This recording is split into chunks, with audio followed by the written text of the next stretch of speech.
अस्सलाम वालेकुम एवरीवन, मैं हूं सिमीशा और आप देख रहे हैं मेरा चैनल है पॉलिटिकल साइंस विद सिमीशा।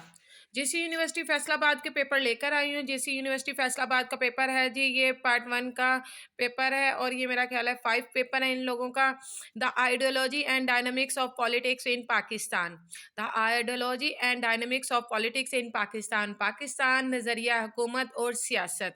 ये पेपर है जी 2020 का पेपर आपके साथ शेयर करने लगी हूँ। इसका कोड देख लें, पॉल C15 है और इसमें 20 मार्क्स की ऑब्जेक्टिव आई थी और 80 मार्क्स का इसका सब्जेक्टिव था। सब्जेक्टिव आपको बताने जाने लगी हूँ। नंबर 1 पर देख लें, ये 2020 का पेपर है जी। क्वेश्चन नंबर 2 में आया हुआ जी, explain the role of two nation theory in the establishment of Pakistan in detail.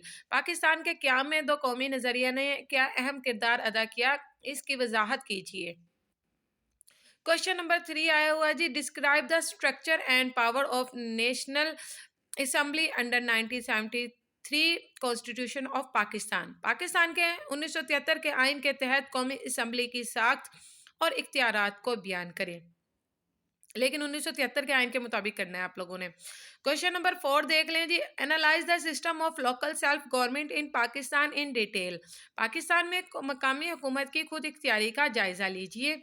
Number 5 पर जी आया हुआ है, exclude the major features of 1956 constitution of Pakistan in detail. Pakistan के 1956 के आइन के अहम खसूसियात को तफसील से बयान करें। क्वेश्चन नंबर 6 आया हुआ है जी, explain the role of any two political parties of Pakistan in the process of political development. Pakistan की सियासी तरक्की में कोई सी दो सियासी जमातों के किरदार पर बहस कीजिए।